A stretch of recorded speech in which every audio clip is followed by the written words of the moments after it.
മുല്ലപ്പെരിയാർ അണക്കെട്ടിന്റെ വൃഷ്ടി പ്രദേശങ്ങളിൽ മഴ ലഭിക്കണമെന്ന പ്രാർത്ഥനയുമായി തമിഴ്നാട്ടിലെ വിവിധ കർഷക സംഘടനകൾ വിവിധ മതവിഭാഗങ്ങളുടെ നേതൃത്വത്തിൽ തേക്കടിയിൽ സർവ്വമത പ്രാർത്ഥനയും പ്രത്യേക പൂജകളും നടത്തി. ജലനിരപ്പ് കുറഞ്ഞതോടെ ഒന്നാം കൃഷി അനിശ്ചിതത്വത്തിൽ ആയ സാഹചര്യത്തിലാണ് ചടങ്ങുകൾ സംഘടിപ്പിച്ചത്.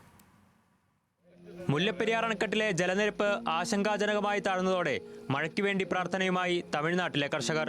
കമ്പം, ചിന്നമന്നൂർ കർഷക സംഘടനകളുടെ ആഭിമുഖ്യത്തിൽ തേക്കടിയിലെ തമിഴ്നാട് പൊതുമരാമത്ത് വകുപ്പ് ഓഫീസിന് സമീപമുള്ള ക്ഷേത്രത്തിൽ പ്രത്യേക പൂജകൾ നടത്തി.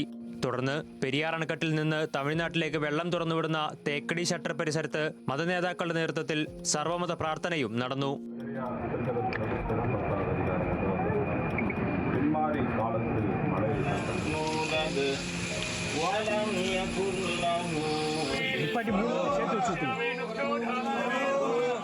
തമിഴ്നാട്ടിലെ തേനി ജില്ലയിലെ 10,000-ലധികം കർഷകർ മുല്ലപ്പെരിയാർ അണക്കെട്ടിലെ വെള്ളമാണ് പ്രധാനമായും ആശ്രയിക്കുന്നത്. എല്ലാ വർഷവും ജൂൺ ആദ്യവാരത്തിൽ ഒന്നാം കൃഷിക്കായി 120 ദിവസത്തേക്ക് 200 ഘനയടി വെള്ളം തമിഴ്നാട്ടിലേക്ക് കൊണ്ടുപോകാറുണ്ട്. എന്നാൽ ഇത്തവണ കാലവർഷം ദുർബലമായതും അണക്കെട്ടിലെ ജലനിരപ്പ് ഗണ്യമായി കുറഞ്ഞതുമൂലം ഒന്നാം കൃഷി ആരംഭിക്കുന്നതിൽ തമിഴ്നാട്ടിലെ കർഷകർ ആശങ്കയിലാണ്.